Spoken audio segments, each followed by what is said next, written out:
Good morning friend, मैं सुप्रिया स्वागत करती हूँ आपका डिकोड एग्ज़ाम में। फ्रेंड, आज डेली करंट अफेयर्स की क्लास में हम डिस्कस करेंगे 2 सितंबर से रिलेटेड जितने भी न्यूज़ हैं, जितने भी इवेंट्स हैं जो हमारे एग्ज़ाम के लिए इम्पॉर्टेंट हैं, हम उन्हें एक एक करके डिस्कस करेंगे। तो आइए स्टार्ट करते हैं आज की क्लास। और आज का हमारा पहला प्रश्न है कि हाल ही में शैवाल की एक जल परी प्रजाति की खोज किस राज्य या केंद्र शासित प्रदेश में की गई।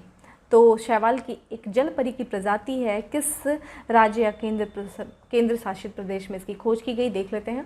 लक्षद्वीप, केरल, अंडमान निकोबार या फिर मिजोरम। तो फ्रेंड, हमारा आंसर हो जाएगा लक्षद्वीप। ठीक है, लक्षद्वीप में शैवाल की एक जल परी प्रजाति की खोज की गई है। इसके बारे में थोड़ा देख लेते हैं कि शैवाल की नई प्रजाति जलपरी की खोज अंडमान निकोबार में निकोबार द्वीप समूह पर की गई है।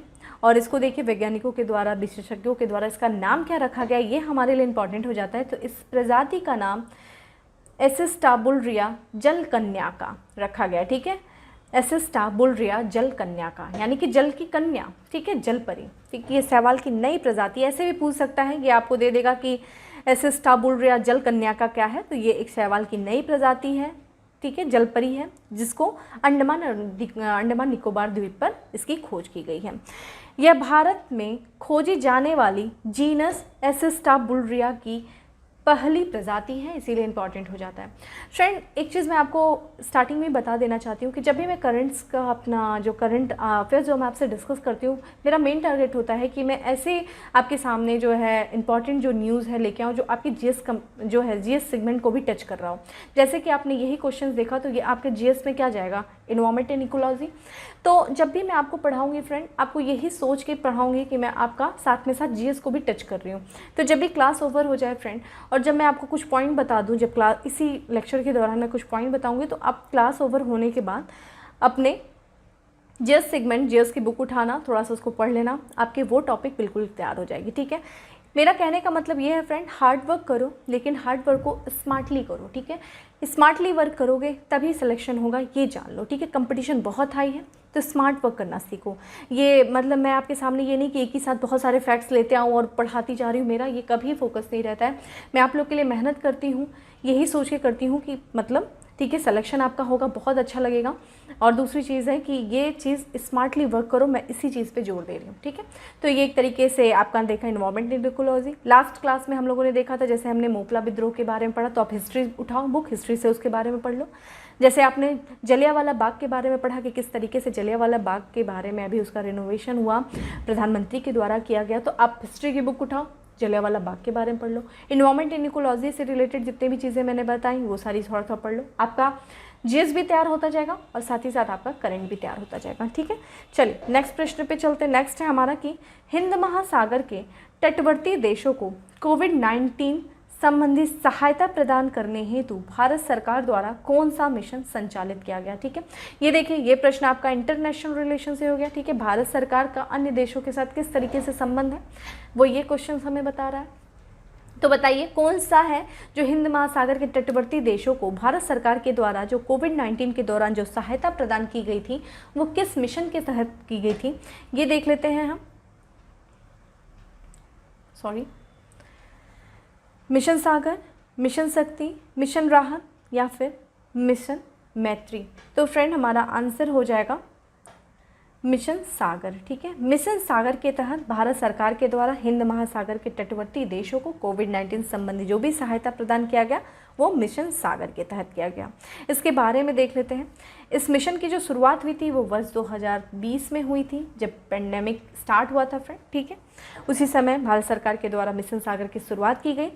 हाल ही में मिशन सागर के तहत भारतीय नौसेना का आईएनएस ऐरावत ने इंडोनेशिया की राजधानी जकार्ता में लिक्विड मेडिकल ऑक्सीजन कंटेनर को पहुंचाया। इसीलिए फ्रेंड, ये न्यूज़ में रहा है कि अपने मिशन सागर के तहत भारत सरकार के द्वारा जो सहायता प्रदान की गई इंडोनेशिया की राजधानी जकार्ता में, जिसमें क्या था कि आईएनएस जो है हमारे जो भारतीय नौसेना का आईएनएस जिसका नाम है ऐरावत ने वहाँ पे लिक्विड मेडिकल ऑक्सीजन कंटेनर को पहुँचाया। इसीलिए ये न्यूज़ में था, इसलिए मैंने इसको कवर किया। ठीक है, मिशन सागर फ्रेंड जो है, अगर आपने पढ़ा होगा, मिशन सागर जो है भारत सरकार के द्वारा शुरू की गई सागर पहल की अवधारणा को बल देता है। किस तरीके से फ्रेंड, अगर आप लोग को पता है तो वर्ष 2015 में भारत सरकार के द्वारा हिंद महासागर के जो देश हैं उनके साथ अपनी स्थिति, उनके साथ अपने संबंधों को, अपने आर्थिक और सुरक्षा सहयोग को बढ़ाने के लिए सागर पहल की शुरुआत की थी। और इसी सागर पहल को देखा जाए तो आपका जो मिशन सागर क्या है, एक तरीके से बल दे रहा है, इसीलिए मैं यहाँ पे इस चीज़ को कवर की हूँ। सागर पहल के बारे में बात किया जाए तो फ्रेंड, जो सागर पहल है इसका फुल फॉर्म देख लीजिए क्या है, सभी की सुरक्षा और विकास, security and growth for all in the region. ठीक है, सभी लोग की सुरक्षा करना, जो हमारे हिंद महासागर में जो तटवर्ती देश हैं उनकी सुरक्षा, उनका विकास। और कहते हैं ना, भारत सरकार का स्लोगन क्या है इस समय वर्तमान सरकार का, सबका साथ सबका विकास। ठीक है, तो वही है कि जब ये सब ग्रोथ करेंगे तो हम ऑटोमेटिकली ग्रोथ करेंगे। तो ये एक तरीके से भारत सरकार की एक पहल थी। इस पहल में देखा जाए क्या है, तो भारत सरकार को, यानी कि जो सागर पहल को भारत सरकार द्वारा हिंद महासागरीय क्षेत्र, इंडियन ओशियन रीजन में स्थित अपने पड़ोसी जो समुद्री पड़ोसियों के साथ आर्थिक और सुरक्षा सहयोग को सुदृढ़ करने हेतु इस पहल की शुरुआत की गई थी। सागर पहल की शुरुआत की गई थी 2015 में। तो फ्रेंड देखा जाए एक तरीके से मिशन सागर को आप सागर पहल से रिलेट कैसे करोगे। देखिए, मिशन सागर के तहत जो भारत सरकार जो सहायता दे रही है इन जो हिंद महासागरीय देशों को, एक तरीके से वहाँ पे जिंदगियों को बचाया जा रहा है। भारत सरकार के इस मिशन के तहत वहाँ पे जो जिंदगियाँ बचाई जा रही हैं, उनकी जो क्षमता का निर्माण किया जा रहा है, और साथ ही साथ वहाँ जो उपकरणों की आपूर्ति की जा रही है, इससे क्या हो रहा है, इससे जो ये तटवर्ती जो देश हैं, जो हिंद महासागर के जो पड़ोसी देश हैं, इनसे भारत सरकार के क्या होंगे, संबंध अच्छे होंगे। कहा भी जाता है ना कि अगर आपकी मुसीबत में कोई काम आता है तो उससे तो आपके संबंध बिल्कुल ही अच्छे होंगे। तो एक तरीके से देखा जाए तो ये जो मिशन सागर है, ये सागर पहल के अवधारणाओं को क्या दे रहा है, बल दे रहा है, उसको सुदृढ़ कर रहा है, उसको मजबूत कर रहा है। ठीक है, तो इन दोनों को रिलेट करके पढ़ना और कंफ्यूज मत होना। ठीक है, दोनों का उद्देश्य अलग है, मिशन सागर का और सागर पहल का, इसीलिए मैंने इसको यहाँ पे आपके सामने मतलब इसको यहाँ पे डिस्कस किया है। ठीक है, इंपॉर्टेंट है। चलिए आगे बढ़ते हैं। ये देख लीजिए, इन्वायरमेंट एंड इकोलॉजी से है आपका, चांगथांग वन्यजीव अभयारण्य किस राज्य या केंद्र शासित प्रदेश में स्थित है। ठीक है, चांगथांग वन्यजीव अभयारण्य कहाँ पे है, अरुणाचल प्रदेश, सिक्किम, मिजोरम, लद्दाख। तो फ्रेंड हमारा आंसर हो जाएगा जो चांगथांग वन्यजीव अभयारण्य जो भी हाल ही में चर्चा में है वो आपका लद्दाख में है। भाई चर्चा में क्यों है ये देख लेते हैं।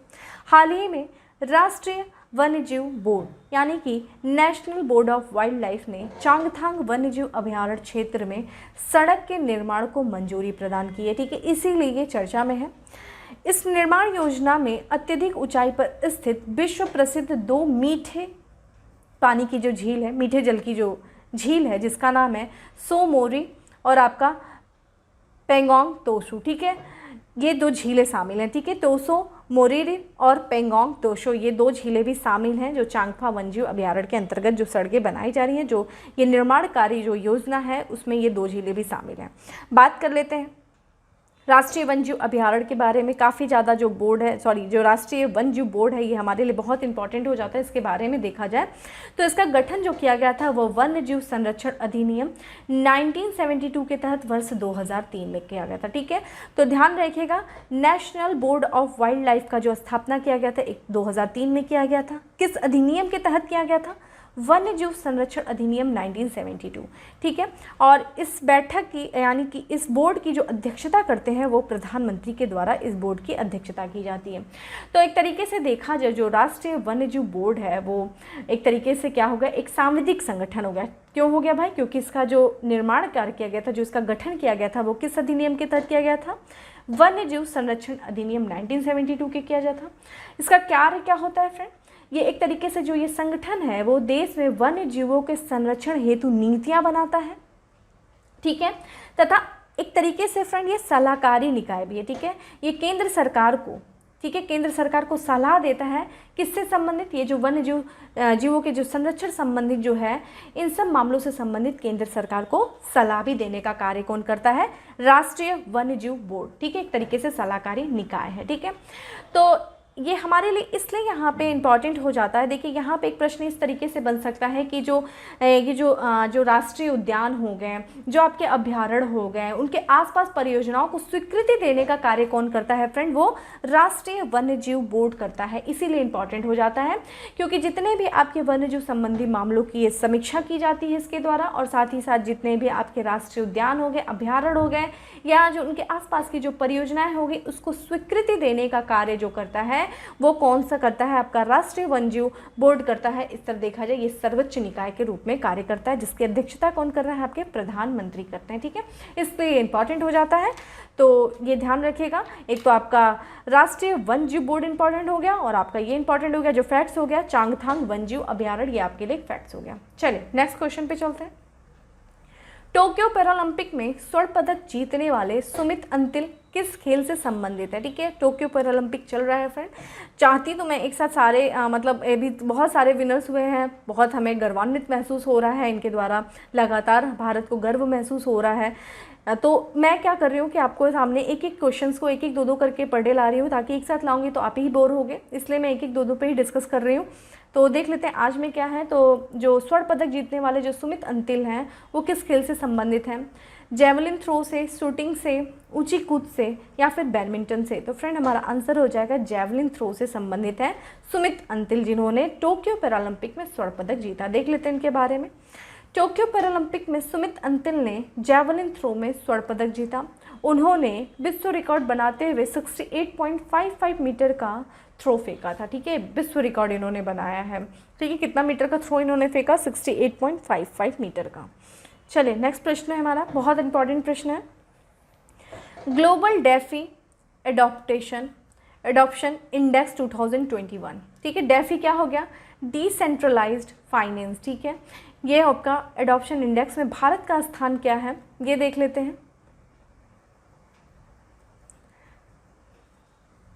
चौथा, आठवां, छठवां, या फिर दूसरा? तो फ्रेंड हमारा आंसर हो जाएगा छठवां। ठीक है, ग्लोबल डेफी एडॉप्शन जो है इंडेक्स में भारत का छठवां स्थान है, ये बहुत इंपॉर्टेंट है। तो इसके बारे में देख लेते हैं। ब्लॉकचेन डेटा प्लेटफॉर्म जिसका नाम है चाइनालाइसिस के ग्लोबल डेफी एडॉप्शंस इंडेक्स 2021 ने भारत जो है डिसेंट्रलाइज फाइनेंस एडॉप्टेशन को अपनाने में अमेरिका, वियतनाम, थाईलैंड, चीन और ब्रिटेन के बाद छठवें स्थान पे। ठीक है, तो देखिए सबसे पहले स्थान पे कौन है? अमेरिका है, और भारत छठवें स्थान पे। ठीक है, बहुत इंपॉर्टेंट है ये। और एक तरीके से जो डेफी होता है ना फ्रेंड, एक ये डिसेंट्रलाइज जो है ये फाइनेंस है, एक तरीके से फाइनेंस सिस्टम होता है जो किस पे वर्क करता है देखा जाए तो इथेरियम पे वर्क करता है। ठीक है, ये इथेरियम नेटवर्क पे वर्क करता है। ठीक है, तो इसके बारे में कभी आपको इन डिटेल अच्छे से बताऊंगी। यहाँ पे फिलहाल ये जान लो कि जो भारत का ये जो छठवां स्थान आया है डीफे अपनाने के मामले में, एक तरीके से ये क्या इंडिकेट कर रहा है? ये इंडिकेट ये कर रहा है कि भारत में क्रिप्टो करेंसी में निवेश काफ़ी ज़्यादा बढ़ गया है। ठीक है, क्रिप्टो करेंसी में निवेश बढ़ गया है, ये शो कर रहा है भारत में जो आपका ग्लोबल डेफी एडॉप्शन इंडेक्स में जो आपका रैंक आया है छठवां। ठीक है, तो इसी के साथ साथ देखा जाए तो भारत दुनिया भर में क्रिप्टो करेंसी को अपनाने के मामले में दूसरे स्थान पर पहुंच गया, और पहले स्थान पर फ्रेंड कौन है? वियतनाम। ठीक है, वियतनाम आपका है, ये चीज़ ध्यान रखिएगा। चलिए नेक्स्ट क्वेश्चन पे चलते हैं। नेक्स्ट है हमारा, हाल ही में चर्चा में रहा BH सीरीज़ यानी कि भारत सीरीज़ या फिर भारत श्रृंखला भी आप कह सकते हैं, किस क्षेत्र से संबंधित है? तो BH जो सीरीज़ है वो किस क्षेत्र से संबंधित है? ऑटोमोबाइल, टेक्सटाइल, एविएशन, या फिर बैंकिंग? तो फ्रेंड हमारा आंसर हो जाएगा भारत श्रृंखला जो है वो ऑटोमोबाइल से संबंधित है। इसके बारे में देख लेते हैं क्या है।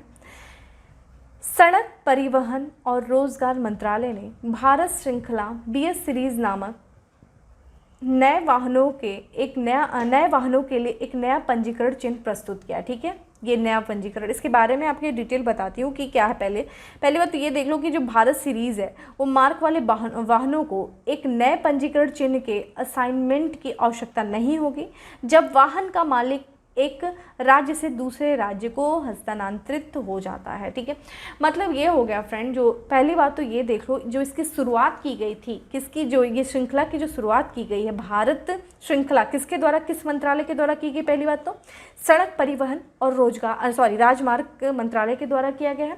और इसका जो उद्देश्य है वो ये है कि वाहनों के निर्बाध हस्तांतरण को सुविधा है। तो ठीक है, निर्बाध जो हस्तांतरण किस तरीके से, मान लीजिए कि आपके पास गाड़ी है, आपने कोई वाहन खरीदा, और अगर आपने वाहन खरीदा और आपने अपने वाहन का रजिस्ट्रेशन जो है वो भारत श्रृंखला के अंतर्गत कराया, तो जब भी आप अपने वाहन को लेकर के एक राज्य से दूसरे राज्य को चले जाएंगे, यानी कि मान लीजिए आप कहीं जॉब कर रहे हैं और आपके पास कोई गाड़ी है और आप अपनी गाड़ी को, जब आपका ट्रांसफ़र एक स्टेट से दूसरे स्टेट में हो रहा हो, तो उस दौरान क्या होगा कि अगर आपकी गाड़ी भारत श्रृंखला यानी कि BS सीरीज़ के अंतर्गत अगर रजिस्टर्ड होगी, तो आपको दूसरे राज्य में जाने के बाद नए रजिस्ट्रेशन की आवश्यकता नहीं पड़ेगी, या फिर आपको अपनी गाड़ी का या अपने वाहन का किसी भी तरह से जो ट्रांसफ़र कराने वाला काम नहीं करना पड़ेगा, अगर आपका जो वाहन है वो पंजीकृत होगा, उस पंजीकरण चिन्ह मतलब जो पंजीकृत होगा किसके अंतर्गत, भारत श्रृंखला के अंतर्गत। ठीक है, तो ये इंपॉर्टेंट है, ये चीज़ ध्यान रखिएगा। ठीक है, चलिए नेक्स्ट पे चलते हैं।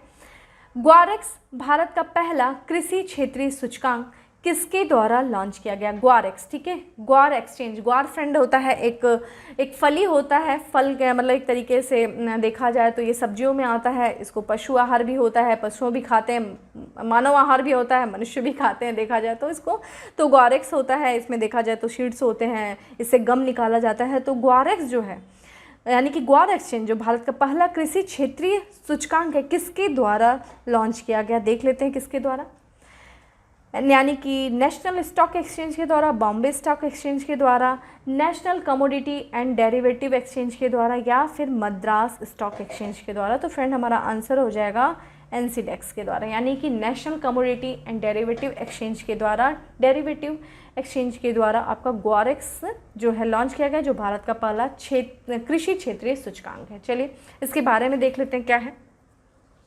भारत का पहला कृषि क्षेत्रीय सूचकांक Guarex National Commodity and Derivative Stock Exchange Derivative Exchange Limited द्वारा लॉन्च किया गया। ये इंपॉर्टेंट है, ग्वारेक्स जो है किसके द्वारा किया गया है, लॉन्च किया गया है, ये national Commodity and Derivative Stock exchange के द्वारा किया गया है। और ये क्या है, ग्वारेक्स भारत का पहला कृषि क्षेत्रीय सूचकांक है।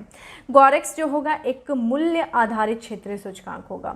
चलिए थोड़ा सा हम इसके बारे में देख लेते हैं, national Commodity and derivative exchange के बारे में देख लेते हैं कि national Commodity and derivative exchange Bharat का ऑनलाइन कमोडिटी ट्रेडिंग एक्सचेंज है जो कृषि वस्तुओं से संबंधित है। अब ये क्या हो गया भाई, ये कमोडिटी, सबसे पहली बात तो कमोडिटी क्या होता है और ये डेरिवेटिव एक्सचेंज क्या होता है।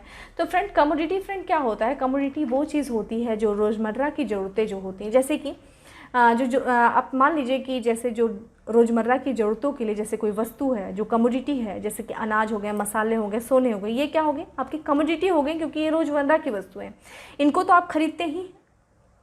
लेकिन जब आप ऑनलाइन कमोडिटी ट्रेडिंग कर रहे हैं, डैट मीन्स जब आप इन्हीं वस्तुओं को, ये जो आपकी कमोडिटी है, जब इन्हीं वस्तुओं को आप शेयर बाज़ार में खरीद और बिक्री करते हैं, खरीदते हैं और बेचते हैं, तो अब आपको क्या कहलाएगा, इसी को हम क्या कहेंगे, ऑनलाइन कमोडिटी ट्रेडिंग करते हैं। ठीक है, यानी कि जो अनाज हो गए, मसाले हो गए, सोना पहले से भी होता है, तो जो आपके जो कमोडिटीज़ हो गई, कमोडिटीज़ यानी कि रोज़मर्रा की ज़रूरतें की जो वस्तुएं हैं कि जब आप उनको शेयर बाज़ार, शेयर मार्केट के द्वारा इनकी खरीद और बिक्री करते हो, तो उसी को हम क्या कहते हैं, ऑनलाइन कमोडिटी ट्रेडिंग कहते हैं। ठीक है, तो ये चीज़ हो गया। तो जो नेशनल कमोडिटी एंड डेरिवेटिव जो एक्सचेंज है वो देखा जाए तो कृषि वस्तुओं से संबंधित है। ठीक है, तो जो कृषि वस्तुओं की खरीद बिक्री जो होगी वो कहाँ पे होगी, national Commodity and derivative exchange के माध्यम से होगी। ठीक है, इसकी स्थापना देख लीजिए 23 अप्रैल 2003 को हुई थी। किस एक्ट के तहत हुई थी, कंपनी अधिनियम 1956 के तहत आपका national Commodity and derivative exchange की स्थापना की गई थी। इसका मुख्यालय देख लीजिए, बहुत इंपॉर्टेंट है, मुख्यालय पूछ सकता है, मुंबई में है। ठीक है, तो ये चीज़ तो ध्यान रखिएगा आपके लिए। इंपॉर्टेंट जो हो गया ग्वारेक्स इंपॉर्टेंट हो गया, नेशनल कमोडिटी एक्सचेंज इंपॉर्टेंट हो गया, किसके तहत इसकी स्थापना की गई थी, ये चीज़ आपके लिए इंपॉर्टेंट हो गई। ठीक है, चलिए नेक्स्ट प्रश्न पे चलते हैं। नेक्स्ट है हमारा कि हाल ही में सुप्रीम कोर्ट में 9 जजों ने एक साथ पद की शपथ ग्रहण कर बनाया इतिहास। ठीक है, देखा जाए अभी आपको ये तो सबको पता होगा कि एक साथ 9 जजों ने शपथ ग्रहण किया, और ये अपने आप में एक तरीके से इतिहास रहा है कि अभी तक इतने सारे जजों ने एक साथ सुप्रीम कोर्ट में जो है एक साथ शपथ ग्रहण नहीं किया है। प्रश्न ये है कि निम्नलिखित में से कौन से जज का नाम इसमें शामिल नहीं है। ठीक है, यहाँ पे कुछ जजों के नाम दिए हैं, हमें देखना है कौन से शामिल नहीं हैं। Jitendra Kumar Maheshwari, Uday U Lalit, PV Nagarathna, Hema Kohli. तो फ्रेंड हमारा आंसर हो गया Uday U Lalit. Uday U Lalit friend जो सुप्रीम कोर्ट के वरिष्ठतम न्यायाधीश की सूची में दूसरे नंबर के हैं, ये कहा जाए। अगले जो मुख्य न्यायाधीश होंगे वो उदय यू ललित ही होंगे, ठीक है, ये चीज़ ध्यान रखिएगा, उदय यू ललित। चलिए आइए बात करते हैं सुप्रीम कोर्ट से संबंधित चीज़ों के बारे में। तो फ्रेंड सुप्रीम कोर्ट जो है, सुप्रीम कोर्ट से संबंधित जो 9 न्यायाधीश जिन्होंने शपथ ग्रहण किया है उनके बारे में जान लेते हैं कि प्रधान न्यायाधीश NV रमन्ना ने 9 नए न्यायाधीशों को एक साथ शपथ दिलाई। देखिए यहाँ से पॉलिटी आप रिलेट करो, संविधान को रिलेट करो कि जो सुप्रीम कोर्ट के जो अन्य न्यायाधीश होते हैं उनको शपथ ग्रहण कौन करवा रहा है? प्रधान न्यायाधीश। वर्तमान के प्रधान न्यायाधीश कौन है फ्रेंड? वो है आपके NV रमन्ना, जो कि चौथे नंबर के हैं, 48 नंबर के, ठीक है। ये चीज़ इंपॉर्टेंट है कि वर्तमान में जो प्रधान न्यायाधीश हैं जिनका नाम है AV रमन्ना, वो 48 नंबर के हैं और इन्होंने किन अन्य जो नए 9 न्यायाधीश हैं उनको शपथ ग्रहण कराया। फिर प्रधान न्यायाधीश को फ्रेंड शपथ ग्रहण कौन कराता है? अनुच्छेद 124 के तहत राष्ट्रपति जो है प्रधान न्यायाधीश को शपथ ग्रहण कराता है, ठीक है। चीज़ें ऐसे कनेक्ट करो। अब मेन इंपॉर्टेंट क्या है कि जो नए न्यायाधीश बने हैं, जो शपथ ग्रहण किए हैं, इनको देख लेते हैं। इन 9 न्यायाधीशों में शामिल कौन कौन है? जस्टिस अभय श्री निवास ओका, Vikram Nath, Jitendra Kumar Maheshwari, Hema Kohli, PV Nagarathna, city Ravi Kumar, MS Sundaresh, बेला M त्रिवेदी, PM नरसिम्हा, ठीक है, ये इंपॉर्टेंट है। और सबसे इंपॉर्टेंट चीज़ है कि सुप्रीम कोर्ट में पहली बार 3 महिलाओं को एक साथ जज बनाया गया और ये 3 महिलाएं फ्रेंड कौन है? एक आपकी हेमा कोहली है, दूसरी आपकी BV नागरत्ना है, तीसरी आपकी बेला M त्रिवेदी हैं। जिसमें देखा जाए जस्टिस BV नागरत्ना सितंबर 2027 में देश की पहली महिला प्रधान न्यायाधीश बन सकती हैं, मोस्ट इम्पॉर्टेंट, ठीक है। तो सुप्रीम कोर्ट में जो पहली महिला न्यायाधीश बनी थी, अब ये हमारे लिए ज़रूरी है।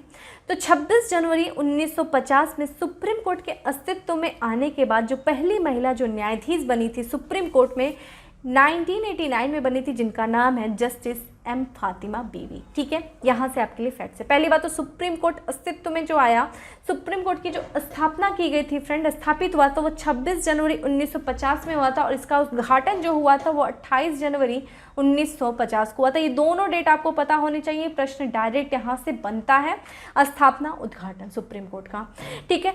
सुप्रीम कोर्ट के जो पहले मुख्य न्यायाधीश थे ये भी आपको पता होना चाहिए। जो पहले मुख्य न्यायाधीश थे वो हरिलाल जेकानिया थे, ठीक है। हरिलाल आपका देखा जाए तो हरिलाल, जब सुप्रीम कोर्ट बनी तो उसमें जो पहले मुख्य न्यायाधीश बने थे वो हरिलाल जेकानिया थे, ठीक है। वर्तमान में मुख्य न्यायाधीश कौन है फ्रेंड? 48 नंबर के प्रधान न्यायाधीश है MV रमन्ना और इन्होंने किसका स्थान लिया था? 47 नंबर पे कौन है? प्रश्न यहाँ से बनता है, ये बनता है 47 नंबर के थे शरद अरविंद बोबड़े, ठीक है। ये अपने 47 नंबर के थे। अगले न्यायाधीश कौन बनेंगे? हम लोगों ने अभी देखा जो बन सकते हैं वो है आपके उदय यू ललित, जो कि सुप्रीम कोर्ट के मुख्य न्यायाधीश के वरिष्ठतम सूची में दूसरे स्थान पे आ रहे हैं, ठीक है। कोलिजियम सिस्टम के हिसाब से इनका चुनाव होता है। अब देख लेते हैं इसी तरह सुप्रीम कोर्ट में प्रधान न्यायाधीश सहित देखा जाए तो न्यायाधीशों की संख्या इस समय कितनी हो गई है? 33 हो गई है, ठीक है। और सुप्रीम कोर्ट में प्रधान न्यायाधीश सहित न्यायाधीशों के स्वीकृत पदों की संख्या वर्तमान में कितनी है? 34 है और अभी कितनी हो गए हैं? 33, यानी कि एक आपके प्रधान न्यायाधीश यानी कि चीफ जस्टिस ऑफ इंडिया वर्तमान में कौन है फ्रेंड? NV रमन्ना, और इनको साथ लेकर के कितने अभी जो 9 जजों ने शपथ ग्रहण किया उसके साथ ही कितना हो गया? 33। तो फ्रेंड ये जो जजों की जो बात कर रहे हैं, जो सुप्रीम कोर्ट में न्यायाधीशों की संख्या हो गई, सुप्रीम कोर्ट में न्यायाधीशों का क्षेत्राधिकार हो गया, न्यायाधीशों का वेतन, सेवा शर्तें कौन निर्धारित करता है? राष्ट्रपति करता है, प्रधानमंत्री करता है, कौन करता है? ये करता है संसद, ठीक है फ्रेंड। संसद को अधिकार है कि ये जो संख्या बढ़ाई जा रही है सुप्रीम कोर्ट में न्यायाधीशों की संख्या बढ़ाना, उनका क्षेत्राधिकार, ये सब सुप्रीम कोर्ट का ये जो कार्य करता है ये करता है संसद के द्वारा किया जाता है। बात कर लें और सुप्रीम कोर्ट के बारे में, तो सुप्रीम कोर्ट जो है वो आपका संविधान के भाग 5 में आता है। अनुच्छेद की बात करें फ्रेंड तो 124 से लेकर के 147 के बीच जो आता है, ठीक है। ये चीज़ इंपॉर्टेंट हो जाती है आपके लिए फ्रेंड। इसीलिए मैं कहती हूँ चीज़ों को ना थोड़ा कनेक्ट करके पढ़ा करो। एक प्रश्न और भी आ सकता है, जैसे वर्तमान में 33 हैं, तो जब सुप्रीम कोर्ट की स्थापना हुई थी 1950 में, तो उस समय कितने थे? तो उस समय देखा जाए प्रधान न्यायाधीश को लेकर के टोटल जो न्यायाधीश थे उस समय 8 थे, ठीक है। यानी कि एक आपका मुख्य न्यायाधीश था और 7 आपके अन्य न्यायाधीश थे, 8 थे। वर्तमान में कितने हैं? 33 हैं। मुख्य न्यायाधीश सहित ऐसे भी पूछ सकता है कि सुप्रीम कोर्ट में न्यायाधीशों की संख्या वर्तमान में कितनी है, तो 32 करेंगे। मुख्य न्यायाधीश सहित कितनी है? तो आपकी 33 हो जाएगी, ठीक है। ये चीज़ इंपॉर्टेंट है, ऐसे कन्फ्यूज़ करेगा, ठीक है। तो ये चीज़ें ऐसे रिलेट करके पढ़ो। अभी जैसी क्लास ओवर होती है पॉलिटी की बुक उठा लो, सुप्रीम कोर्ट को पढ़ लो, आपका ये सेगमेंट तैयार हो जाएगा, ये पार्ट आपका तैयार हो जाएगा, ठीक है। चलिए नेक्स्ट क्वेश्चन पे चलते हैं। नेक्स्ट है हमारा कि भारत की नौसेना ने किस देश की नौसेना के साथ पहली बार सैन्य अभ्यास किया? किसके साथ किया भाई? अल्जीरिया के साथ, किर्गिस्तान के साथ, सऊदी अरब के साथ, बांग्लादेश के साथ। तो फ्रेंड हमारा आंसर हो जाएगा अल्जीरिया के साथ भारत ने अभी हाल ही में नौसेना अभ्यास किया है, और ये पहली बार किया है अल्जीरिया के साथ। ये नॉर्थ अफ्रीका का नेशन है देखा जाए तो। इसके बारे में देख लेते हैं कि भारत व अल्जीरिया की नौसेना ने अल्जीरिया के तटीय क्षेत्र में पहली बार सैन्य अभ्यास किया, ठीक है। अल्जीरिया के फ्रेंड, इसकी राजधानी क्या है? अल्जीयर्स जो है इसकी राजधानी है, और इसके साथ भारत ने, ये नॉर्थ अफ्रीका का नेशन है, ठीक है। थोड़ा मैप देख लेना।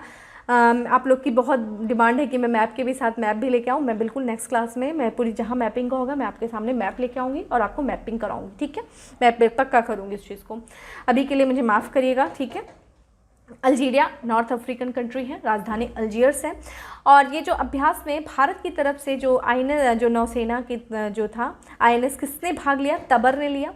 तो इस अभ्यास में भारतीय नौसेना के INS, ठीक है, INS तबर ने भाग लिया, और अल्जीरिया की नौसेना के पोते जिसको नाम है एजाद जेर, ठीक है, एजाद देर ने भाग लिया। ये इंपॉर्टेंट है, ठीक है। तो बाकी अगर बात करें फ्रेंड, यहाँ पे अन्य देश भी हैं। भारत जो किर्गिस्तान के साथ क्या करता है? खंजर, ठीक है, खंजर युद्धाभ्यास करता है किर्गिस्तान के साथ। सऊदी अरब के साथ इसने भी हाल ही में किया था, इसी महीने किया था, अगस्त में किया था। तो कौन सा था उस अभ्यास का नाम? अल मोहेद अल हिंद, ठीक है। ये तो आपका सऊदी अरब के साथ किया था, ध्यान रखिएगा। बांग्लादेश के साथ जो करता है उसका नाम है संप्रीति, इंपॉर्टेंट है संप्रीति। ये मैच द फॉलोइंग में आ जाता है फ्रेंड, ठीक है। मैच द फॉलोइंग में ये सारी चीज़ें आ जाती हैं जितनी भी आपको बताई जा रही हैं। चलिए नेक्स्ट प्रश्न पे चलते हैं। नेक्स्ट और आज का लास्ट प्रश्न है कि हाल ही में अमेरिका किस हैरिकेन से प्रभावित हुआ? देखिए हैरिकेन आया था वहाँ पे, और हैरिकेन जो आता है ना फ्रेंड, वो कैरेबियन सागर, अटलांटिक महासागर में जो तूफ़ान आते हैं उनको हैरिकेन नाम से संबोधित किया जाता है। तो अमेरिका में कौन सा हैरिकेन अभी हाल ही में आया था और प्रभावित किया है? तो उसका नाम देखिए क्या है? कटरीना, एल्सा, एना, ईडा। तो फ्रेंड हमारा आंसर हो जाएगा ईडा, ठीक है। सॉरी, ये आपका आंसर हो जाएगा ईडा, ठीक है। ईडा जो था हैरिकेन आया था वो भी हाल ही में, इसके बारे में अगर देख ले तो हाल ही में ईडा हैरिकेन अमेरिका के लुसियाना प्रांत को प्रभाव से टकराया था, और यह अत्यंत खतरनाक श्रेणी 4 में ये हरिकेन, श्रेणी 4 का ये हरिकेन था, और अमेरिका में अब तक का सबसे शक्तिशाली तूफान था। अब फ्रेंड यहीं से आप ज्योग्राफी उठा लो, आपको जो उष्णकटिबंधीय चक्रवातों के बारे में पता होना चाहिए। जैसे कि एक आपका टाइफून कहाँ पे आता है? टाइफून एक उष्णकटिबंधीय चक्रवात है, यहाँ पे चीन सागर में हो गया, प्रशांत महासागर में टाइफून के नाम से जाना जाता है, टाइफून जापान वगैरह में। हैरिकेन हमने अभी जस्ट बात किया, हैरिकेन जो है कैरेबियन सागर, अटलांटिक महासागर। एक है आपका देखो विली विलीज, ठीक है, विली विलीज जो है ये कहाँ पे आता है? देखा जाए तो उत्तरी पश्चिमी जो ऑस्ट्रेलिया वगैरह क्षेत्र में जो तूफान है उसको क्या कहते हैं? Willy willies. अब आपको ये बुक उठाना है ज्योग्राफी की, और आपको ये पढ़ना है इन तूफान के बारे में कि कैसे इनका उठता है, क्या इनके कारण हैं, किस तरीके से उष्णकटिबंधीय तूफान क्या है, शीतोष्णकटिबंधीय तूफान, ये सारी चीज़ों के बारे में आपको पढ़ लेना है। आपका यहाँ से एक ज्योग्राफी का भी टॉपिक तैयार हो जाएगा, करंट भी तैयार हो जाएगा और ज्योग्राफी भी तैयार हो जाएगी, ठीक है। चलिए तो इस तरीके से हमारे प्रश्न थे। अब आते हैं आज आपका फैक्ट्स ऑफ द डे पे। पहला हमारा फैक्ट्स ऑफ द डे है कि बकरी पालन को बढ़ावा देने के लिए फिट्स रेगुलर, ठीक है, फिट्स रेगुलर अभियान की शुरुआत की गई है। फिट्स रेगुलर जो अभियान है वो बकरी पालन को बढ़ावा देने के लिए किया गया है, किसके द्वारा? केरल राज्य के द्वारा, ठीक है। Platform skill for a post pandemic world पुस्तक के लेखक कौन है? संगीता पाल चौधरी हैं। Platform skill for a post pandemic world पुस्तक है ये। इंडियन पोस्ट पेमेंट बैंक के MD और CEO पद पे कौन नियुक्त किए गए हैं? ये किए गए हैं जे वेंकटरमू। टोक्यो पैरालंपिक में पुरुष डिस्क थ्रो F52 इवेंट में कांस्य पदक जीता? किसने जीता? विनोद कुमार ने। ठीक है। Belgium grand prix 2021 formula 1 race है ये। इसमें जो खिताब जीता किसने जीता? वो जीता है आपका मैक्स वर्पेन ने। ठीक है। नेक्स्ट है हमारा राष्ट्रीय लघु उद्योग दिवस 2021 जो मनाया गया वो 30 अगस्त को मनाया गया। डेयरी किसानों को मदद के लिए राष्ट्रीय डेयरी विकास बोर्ड द्वारा पोर्टल लॉन्च किया गया जिसका नाम है ई गोपाला। ठीक है। थोड़ा सा राष्ट्रीय डेयरी विकास बोर्ड के भी बारे में पढ़ लीजिएगा क्या है ये। और ये डेयरी किसानों के जो मदद के लिए एक पोर्टल बनाया गया जिसका नाम है ई गोपाला पोर्टल। किसके द्वारा बनाया गया? राष्ट्रीय डेयरी विकास बोर्ड के द्वारा। यहाँ पे ये चीज़ बहुत इंपॉर्टेंट जो मैं नेक्स्ट डिस्कस करने जा रही हूँ। पूर्वोत्तर सीमांत रेलवे द्वारा जंगल टी टॉय ट्रेन सफारी। ठीक है। जंगल टी टॉय ट्रेन सफारी की शुरुआत की गई किसके द्वारा की गई? कहाँ पे की गई है? ये की गई दार्जिलिंग हिमालयन रेलवे रूट। ठीक है फ्रेंड, हमारे लिए इंपॉर्टेंट हो जाता है जो आपका एक Darjeeling Himalayan railway toy train भी है। ठीक है। टॉय ट्रेन भी है जो कि देखा जाए 1999 में यूनेस्को की वर्ल्ड हेरिटेज यानी कि यूनेस्को की विश्व धरोहर स्थल में शामिल है। ठीक है। कौन सा? दार्जिलिंग हिमालयन रेलवे जो टॉय ट्रेन है 1999 के यूनेस्को के विश्व धरोहर स्थल में शामिल है। मैं इंपॉर्टेंट इसलिए इसको बोल रही हूँ क्योंकि भी हाल ही में भारत की 2 और साइटें शामिल की गई हैं यूनेस्को के वर्ल्ड हेरिटेज साइट में। और इसी के साथ भारत जो है यूनेस्को के वर्ल्ड हेरिटेज साइट के सुपर 40, ठीक है, सुपर 40 क्लब में शामिल हो गया। ठीक है। क्योंकि 40 साइटें हो गई हैं इसलिए मैं कह रही हूँ ये इंपॉर्टेंट है आपके लिए। और ये सुपर जो कौन सी ये 2 साइटें शामिल की गई हैं आप बताइए? एक तो आपका रामप्पा मंदिर। ठीक है। रामप्पा टेम्पल जिसे हम रुद्रेश्वर टेम्पल भी कहते हैं जो शिव देवता को, शिव भगवान जी को समर्पित है। ठीक है। रुद्रमेश्वर टेम्पल कहाँ पे है? ये किस वंश से संबंधित है फ्रेंड? ये सब हमने बताया था आपको कि ये आप देखेंगे तो काकतीय वंश है जो कि तेलंगाना में इस समय वर्तमान तेलंगाना के क्षेत्र में काकतीय वंश था, ये वहाँ से संबंधित है। और ये पहला ऐसा टेम्पल है जिसके वास्तुकार पे इस टेम्पल का नाम रखा गया था रामप्पा टेम्पल। ठीक है। तो रामप्पा टेम्पल को शामिल किया गया।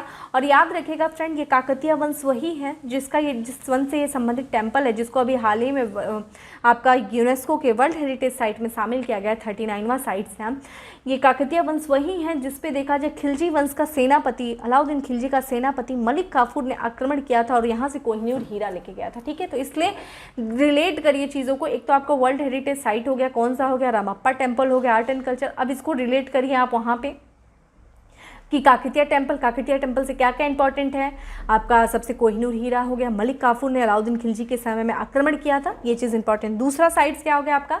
हड़प्पा सभ्यता से संबंधित है धोलावीरा। ठीक है। धोलावीरा। तो 2 साइटें शामिल की गई हैं अभी हाल ही में। कौन कौन सी भारत की? एक आपकी रामप्पा टेम्पल जिसे रुद्रेश्वर टेम्पल के भी नाम से जानते हैं, कहाँ? तेलंगाना में है, काकतीय वंश से संबंधित। और आपका दूसरा है कि हड़प्पा सभ्यता से संबंधित धोलावीरा जो कि गुजरात में है और अपने वाटर मैनेजमेंट के लिए विश्व प्रसिद्ध था। ये साइट जो है जल के लिए काफ़ी ज़्यादा वाटर मैनेजमेंट के लिए प्रसिद्ध था। इसको 40वें नंबर का साइट शामिल किया गया। और इसी के साथ साथ भारत जो है वो वर्ल्ड जो आपका यूनेस्को की जो वर्ल्ड हेरिटेज साइट है उसमें सुपर 40 क्लब में शामिल हो गया। ठीक है। इसलिए मैं बोल रही हूँ बहुत इंपॉर्टेंट है। नेक्स्ट है हमारा फैक्ट्स ऑफ द डे में देखें तो 996 की ओवरटाइम प्रथा को अवैध घोषित किया किसके द्वारा किया गया? चीन के द्वारा। और ये 996 ओवरटाइम क्या है? 996 है कि सप्ताह में 6 दिन और 9 बजे सुबह से लेकर के 9 बजे रात तक जो कार्य है, जो काम करने को चीन के द्वारा अवैध घोषित कर दिया गया। तो ध्यान रखिएगा कि 996 यानी कि सप्ताह के 6 दिन सुबह 9 बजे से लेकर के रात को 9 बजे तक जो कार्य करता है, जो काम है, उसी को क्या कहा गया? 996 की ओवरटाइम प्रथा। ये चीन में थी जिसको अभी हाल ही में चीन के द्वारा अवैध घोषित कर दिया गया है। ठीक है। लास्ट है आज का क्वेश्चन है फैक्ट्स ऑफ द डे में कि भारत के नेतृत्व में अंतर्राष्ट्रीय बाजार वर्ष, ठीक है, अंतर्राष्ट्रीय बाजार वर्ष जिसे अंतर्राष्ट्रीय बाजरा है फ्रेंड, बाजरा, ठीक है, बाजार कह रही हूँ, सॉरी, अंतर्राष्ट्रीय बाजरा वर्ष जिसे इंटरनेशनल ईयर ऑफ मिलेट्स के रूप में जाना जाएगा वो है 2023। ठीक है। तो 2023 जो होगा वो किसको डेडिकेटेड होगा? अंतर्राष्ट्रीय बाजरा वर्ष के लिए। ठीक है। चलिए अब आ जाते हैं उत्तर प्रदेश स्पेशल पे, देख लेते हैं क्या क्या है। उत्तर प्रदेश में देखा जाए केला महोत्सव का आयोजन किया गया था, कहाँ पे? कुशीनगर में किया गया है। स्ट्रॉबेरी महोत्सव का आयोजन किया गया था, झांसी में किया गया था।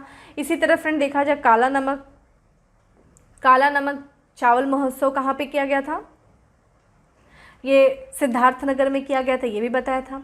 सीएम योगी आदित्यनाथ द्वारा शहीद अशफाक उल्लाह खां प्राणी उद्यान का उद्घाटन कहाँ पे किया गया फ्रेंड? गोरखपुर में किया गया, ठीक है। शहीद अशफाक उल्लाह खां प्राणी उद्यान गोरखपुर। सरस आजीविका मेला 2021 का आयोजन किया जाएगा, नोएडा में किया गया। 24वें हुनर हाट का आयोजन लखनऊ में किया गया। उत्तर प्रदेश के दांदूपुर रेलवे स्टेशन का नाम बदल दिया गया, उसका नाम क्या रखा गया? माँ बराही देवी रेलवे स्टेशन, ठीक है। कौन सा रेलवे स्टेशन है? उत्तर प्रदेश में जो दांदूपुर रेलवे स्टेशन है उसका नाम बदल दिया गया, उसका नाम रखा गया माँ बराही देवी रेलवे स्टेशन। देश का पहला डॉल्फिन ब्रीडिंग सेंटर जो स्थापना किया जाएगा वो मेरठ में किया जाएगा, ब्रीडिंग सेंटर, ठीक है।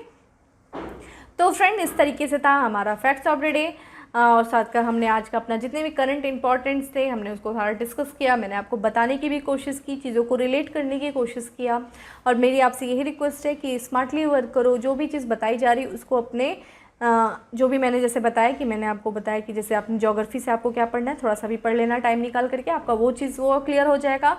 और इसी तरह जो भी चीज़ें आएंगी मैं बताती चलूँगी, आपकी वो चीज़ें क्लियर होती चलेंगी। बाकी आपका करंट भी तैयार होता चलेगा और साथ ही साथ आपका जीएस भी तैयार होता चलेगा, ठीक है।